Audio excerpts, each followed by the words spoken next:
Hello friends, എല്ലാവർക്കും സുഖം തന്നെയെന്ന് വിചാരിക്കുന്നു. ഇന്നത്തെ വീഡിയോ ടൈറ്റിൽ കണ്ടപ്പോൾ തന്നെ എല്ലാവർക്കും മനസ്സിലായിട്ടുണ്ടാവും അല്ലേ? ഒരു ഹെയർ ബ്ലോ ഡ്രയർ വെച്ചിട്ട് നമുക്ക് എങ്ങനെ മുടി സെറ്റ് ചെയ്യാം എന്നാണ് ഇന്ന് ഞാൻ കാണിക്കുന്നത്. നമുക്കൊരു ഫംഗ്ഷനൊക്കെ ഉണ്ടെങ്കിൽ നമ്മൾ എന്താ ചെയ്യുക, പാർലറിൽ പോയിട്ട് ഒന്നില്ലെങ്കിൽ ഹെയർ സ്ട്രെയിറ്റൻ ചെയ്യും, വൺ ഡേ സ്ട്രെയിറ്റൻ ചെയ്യും, അല്ലെങ്കിൽ ജസ്റ്റ് ബ്ലോ ഡ്രയർ വെച്ചിട്ട് അവരെ കൊണ്ടൊന്ന് സെറ്റ് ചെയ്യിക്കും. അപ്പോൾ പാർലറിൽ പോവാതെ തന്നെ നമുക്ക് വീട്ടിൽ എങ്ങനെ ഹെയർ ബ്ലോ ഡ്രയർ വെച്ചിട്ട് മുടി സെറ്റ് ചെയ്യാം എന്നാണ് ഞാൻ കാണിക്കുന്നത്. പിന്നെ എന്നോട് പല വീഡിയോസിലും കമൻറ്റ് ചെയ്തിട്ടുണ്ടായിരുന്നു ഒരുപാട് കുട്ടികൾ, മുടി ഭയങ്കര തിന്നാണ്, എന്ത് ചെയ്യണം, ഫംഗ്ഷനൊക്കെ പോകുമ്പോൾ അത് ഇത്തിരി തിക്കായിട്ട് തോന്നാൻ എന്ത് ചെയ്യണമെന്ന്. അപ്പോൾ അങ്ങനെയുള്ളവർ വിഷമിക്കേണ്ട, നിങ്ങൾക്ക് പറ്റിയൊരു സിമ്പിൾ ട്രിക്ക് ഞാൻ ഈ വീഡിയോയിൽ പറഞ്ഞു തരുന്നുണ്ട്.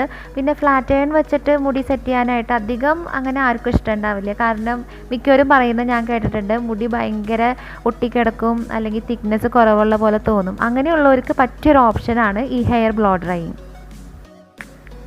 അപ്പോൾ നമുക്ക് തുടങ്ങിയാലോ. അപ്പോൾ ഞാൻ എൻ്റെ DIY ഹീറ്റ് പ്രൊട്ടക്റ്റൻ സ്പ്രേ ഹെയറിലും സ്കാൽപ്പിലൊക്കെ നന്നായിട്ട് അപ്ലൈ ചെയ്യാണ്. പിന്നെ ഇത് DIY ഹീറ്റ് പ്രൊട്ടക്റ്റൻ സ്പ്രേ തന്നെ യൂസ് ചെയ്യണമെന്നില്ല. ഒരുപാട് ബ്രാൻഡ്സിൻ്റെ ഒക്കെ ഓൺലൈനായിട്ടും പിന്നെ ലേഡീസ് ഷോപ്പിലൊക്കെ വാങ്ങിക്കാൻ കിട്ടും. നിങ്ങൾക്ക് അത് വേണമെങ്കിൽ യൂസ് ചെയ്യാം. പിന്നെ ഈ ഹീറ്റ് പ്രൊട്ടക്റ്റൻ സ്പ്രേൻ്റെ പ്രത്യേകത എന്താണെന്ന് വെച്ചാൽ ഇതിൽ കെമിക്കൽസ് ഒന്നുമില്ല. അതുമാത്രമല്ല, ഇത് ഒരു നമ്മളുടെ ഇപ്പോൾ ചെയ്യുന്ന ഈ ഹെയർ ബ്ലോ ഡ്രൈയിങ് ഇല്ലേ, അത് കുറച്ച് ലോങ് ലാസ്റ്റിംഗ് ആയിട്ട് ഇരിക്കാൻ നല്ലതാണ്. കാരണം ഇതൊരു ഹെയർ സെറ്റിംഗ് സ്പ്രേ ആയിട്ട് നമുക്ക് യൂസ് ചെയ്യാം. ഈ ഹെയർ ബ്ലോ ഡ്രൈ ചെയ്തിട്ട് ഹെയർ സെറ്റ് ചെയ്യുമ്പോൾ നമുക്കിത് വെറ്റ് ഹെയറിലും ചെയ്യാം അല്ലെങ്കിൽ ഡ്രൈ ഹെയറിലും ചെയ്യാം. ഞാനിപ്പോൾ വെറ്റ് ഹെയറിലാണ് ചെയ്യുന്നത്. ഡ്രൈ ഹെയറിൽ ചെയ്യുമ്പോൾ കുഴപ്പമൊന്നും ഉണ്ടാവില്ല. നിങ്ങളൊരു കാര്യം ശ്രദ്ധിക്കാം, മുടിയിൽ ഒട്ടും എണ്ണയോ അഴുക്കോ പൊടിയോ ഒന്നും ഉണ്ടാകാൻ പാടില്ല. അപ്പോൾ നമുക്ക് വിചാരിച്ച ഒരു ഭംഗി കിട്ടില്ല. പിന്നെ വെറ്റ് ഹെയറിൽ ചെയ്യുമ്പോഴാണ് കുറച്ചും കൂടി ഭംഗിയിൽ കിടക്കാമെന്നാണ് എനിക്ക് തോന്നിയിട്ടുള്ളത്.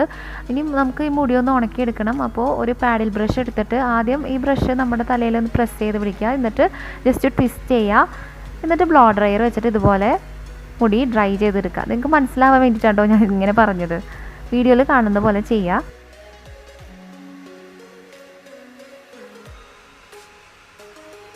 ഇനി നിങ്ങളുടെ കയ്യിൽ ഇതുപോലത്തെ പാഡിൽ ബ്രഷ് ഇല്ലെങ്കിൽ വിഷമിക്കൊന്നും വേണ്ട. നിങ്ങൾ യൂസ് ചെയ്യുന്ന കോമ്പ് വെച്ചിട്ടും ചെയ്ത് കൊടുക്കാം. അപ്പോൾ നമ്മളുടെ തലയിൽ ജടയൊക്കെ ഉണ്ടെങ്കിൽ അത് കെട്ട് പിടിക്കാതിരിക്കാൻ വേണ്ടിയിട്ടാണ് ബ്രഷ് വെച്ച് ചെയ്യുന്നത്. ഇനി നമുക്ക് എല്ലാം കോമ്പ് വെച്ചിട്ട് ചെയ്ത് കഴിയുമ്പോൾ നമുക്ക് എഗെയിൻ ബ്ലോ ഡ്രയർ വെച്ചിട്ട് മുടി ഡ്രൈ ആവാത്ത ഭാഗം ഉണ്ടെങ്കിൽ നമുക്കൊന്നും കൂടി ചെയ്ത് കൊടുക്കാം. ഞാൻ ഇങ്ങനത്തെ ഒരു blow drying video YouTube channel തുടങ്ങിയ ഉടനെ ഒരെണ്ണം ഇട്ടിട്ടുണ്ടായിരുന്നു. പക്ഷേ ആ തുടക്കത്തിൽ ആയതുകൊണ്ട് ആ വീഡിയോയിൽ കുറേ കുറവുകളുണ്ട്. ഒന്നും ശരിയായിട്ട് എക്സ്പ്ലെയിൻ ചെയ്തിട്ടുണ്ടായിരുന്നില്ല. അപ്പോൾ അന്ന് കുറേ പേര് വന്നിട്ട് കമൻറ്റ് സെക്ഷനിൽ കമൻറ്റ് ചെയ്തിട്ടുണ്ടായിരുന്നു, ഒത്തിരി ഡൗട്ട്സ് ചോദിച്ചിട്ടുണ്ടായിരുന്നു. അപ്പോൾ അതിൽ ഒരെണ്ണമാണ് എന്നും ഡ്രയർ യൂസ് ചെയ്യണോ എന്ന് ചോദിച്ചിട്ട്, യൂസ് ചെയ്യാൻ പാടുണ്ടോ, യൂസ് ചെയ്താൽ എന്തെങ്കിലും കുഴപ്പമുണ്ടോ എന്ന് ചോദിച്ചിട്ടുണ്ടായിരുന്നു. കുഴപ്പമുണ്ട്. നമ്മൾ ദിവസവും തല കുളിക്കുന്ന ഒരാളാണെങ്കിൽ ഡ്രയർ ഉപയോഗിച്ചിട്ട് ഹെയർ ഡ്രൈ ചെയ്യാൻ പാടില്ല. നമുക്ക് മുടി കൊഴിച്ചിൽ ഉണ്ടാവാൻ സാധ്യതയുണ്ട്.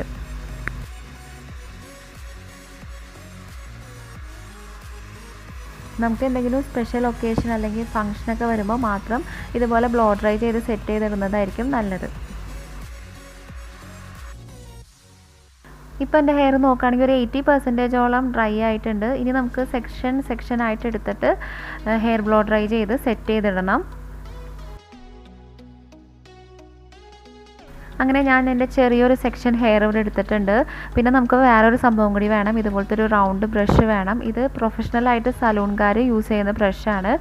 ഇത് ഓൺലൈനായിട്ടും പിന്നെ ലേഡീസ് ഷോപ്പിലൊക്കെ കിട്ടുമെന്ന് തോന്നുന്നു. നിങ്ങളൊന്ന് അന്വേഷിച്ച് നോക്കൂ കേട്ടോ. ഇനി ഇത് കിട്ടിയില്ലെങ്കിൽ സാധാരണ റൗണ്ട് ബ്രഷും കിട്ടും, അത് വെച്ചിട്ട് നമുക്ക് ചെയ്യാം.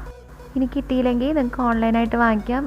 ഓൺലൈൻ വാങ്ങണതിൻ്റെ ലിങ്ക് ഞാൻ ഡിസ്ക്രിപ്ഷൻ ബോക്സിൽ ഇട്ടേക്കാം. ആദ്യം തന്നെ നമ്മൾ റൗണ്ട് ബ്രഷ് നമ്മളുടെ സെക്ഷൻ്റെ മുടി എടുത്തിട്ടില്ല, ആ മുടിയുടെ സെക്ഷൻ്റെ താഴെ വെച്ചിട്ട് ജസ്റ്റ് ബ്ലോ ഡ്രയർ ഒന്ന് ഇതുപോലെ മൂവ് ചെയ്യിക്കുക.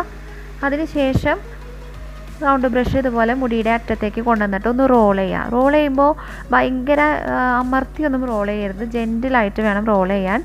ഇല്ലെങ്കിൽ കെട്ടുപിടിക്കാൻ സാധ്യതയുണ്ട് കേട്ടോ. കെട്ടുപിടിക്കുന്ന മീൻസ് നമ്മൾ തിരിച്ചിങ്ങനെ അഴിച്ചെടുക്കില്ലേ, അപ്പോൾ അത് ഫുൾ കുടുങ്ങി പോകാൻ സാധ്യതയുണ്ട്. അപ്പോൾ ശ്രദ്ധിച്ച് ചെയ്യുക. അപ്പോൾ റോൾ ചെയ്യുക. റോൾ ചെയ്തിട്ട് ബ്ലോ ഡ്രയർ വെച്ചിട്ട് ഒന്ന് വീഡിയോയിൽ കാണുന്ന പോലെ ചെയ്ത് കൊടുക്കാം.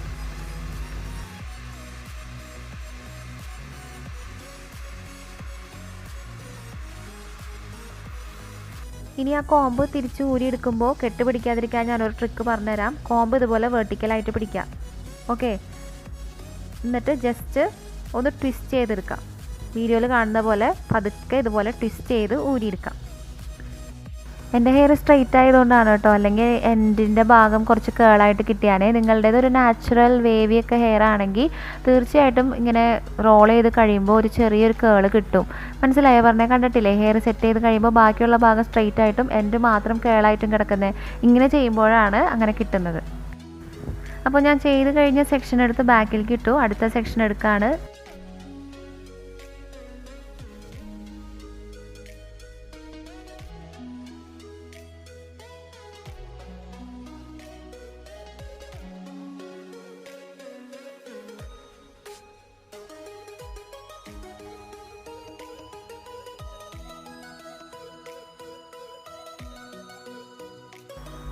അങ്ങനെ വീഡിയോയിൽ കാണുന്ന പോലെ ഓരോ സെക്ഷനായിട്ട് എടുത്തിട്ട് ഹെയർ ഫുള്ള് ചെയ്ത് കൊടുക്കാം.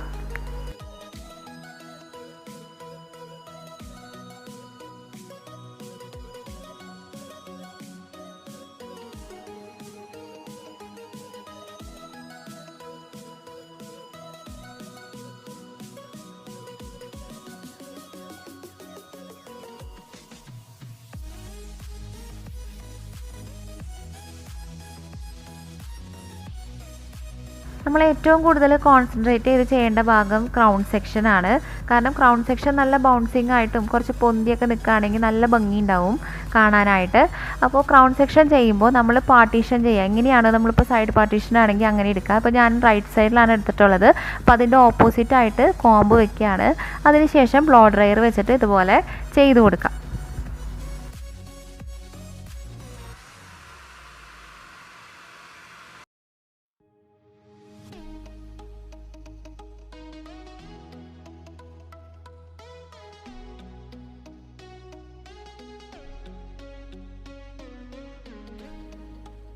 ഇനി ഇപ്പുറത്തെ സൈഡും അതേപോലെ തന്നെ ചെയ്ത് കൊടുക്കണം. ഇത്രയും ചെയ്യുന്നതോടുകൂടി തന്നെ നമ്മളുടെ ആ ഉള്ള മുടി നല്ല ഒന്നിനോടൊന്ന് തൊടാതെ നല്ല ബൗൺസിങ് ആയിട്ട് കിടക്കുന്നുണ്ടാവും. ഇനി ഭയങ്കര തിൻ ഹെയർ ഉള്ളവർ, അതായത് സ്കാൽപ്പൊക്കെ കാണുന്ന രീതിയിലുള്ളവർക്ക് ഞാനൊരു ടിപ്പ് പറഞ്ഞുതരാം. ഇപ്പോൾ കാണിച്ച ഇത്രയും സ്റ്റെപ്പ് നിങ്ങൾ ഫോളോ ചെയ്യുക. അതിനുശേഷം മുടി പാർട്ടീഷൻ ചെയ്തിട്ട് എവിടെയാണോ പാർട്ടീഷൻ ചെയ്തത്, ഇപ്പോൾ ഞാൻ ലെഫ്റ്റ് സൈഡിലാണ് കേട്ടോ ചെയ്തിട്ടുള്ളത്, അതിൻ്റെ തൊട്ടിപ്പുറത്തായിട്ട് ഒരു ചെറിയ സെക്ഷൻ എടുക്കുക വീഡിയോയിൽ കാണുന്ന പോലെ. എന്നിട്ട് ആ പാർട്ടീഷൻ എടുത്തതിൻ്റെ ഓപ്പോസിറ്റ് സൈഡിലായിട്ട് ബാക്ക് കോംബ് ചെയ്ത് കൊടുക്കാം.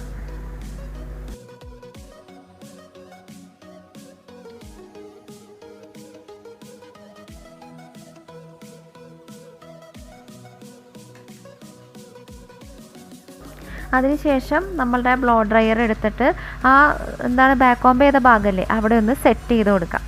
അപ്പോൾ അങ്ങനെ തന്നെ നമ്മൾ ആ ഫംഗ്ഷൻ അറ്റൻഡ് ചെയ്ത് തിരിച്ച് വരുന്നവരെ ഒരു ഫുൾ ഡേ വേണമെങ്കിൽ ഫുൾ ഡേ ഇരിക്കും. അങ്ങനെ തന്നെ നല്ല ബൗൺസിങ്ങും തിക്കായിട്ടും ഇരിക്കും. ഇങ്ങനെ നമ്മൾ എല്ലാ ഭാഗത്തും ചെയ്ത് കൊടുക്കണം.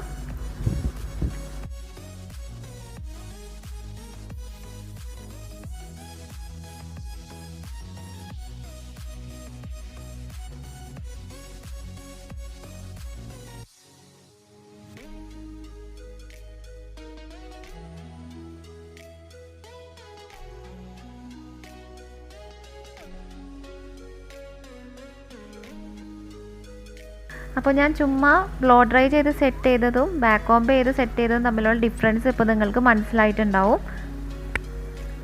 നിങ്ങൾക്ക് വേണമെന്നുണ്ടെങ്കിൽ ഒരു ഹെയർ സെറ്റിംഗ് സ്പ്രേ ചെയ്ത് കൊടുക്കാം. ഞാൻ എൻ്റെ ഹീറ്റ് പ്രൊട്ടക്റ്റൻറ്റ് സ്പ്രേ ഓൾറെഡി അപ്ലൈ ചെയ്തുകൊണ്ട് ഇനിയിപ്പോൾ ഹെയർ സെറ്റിംഗ് സ്പ്രേ ഒന്നും അപ്ലൈ ചെയ്യുന്നില്ല.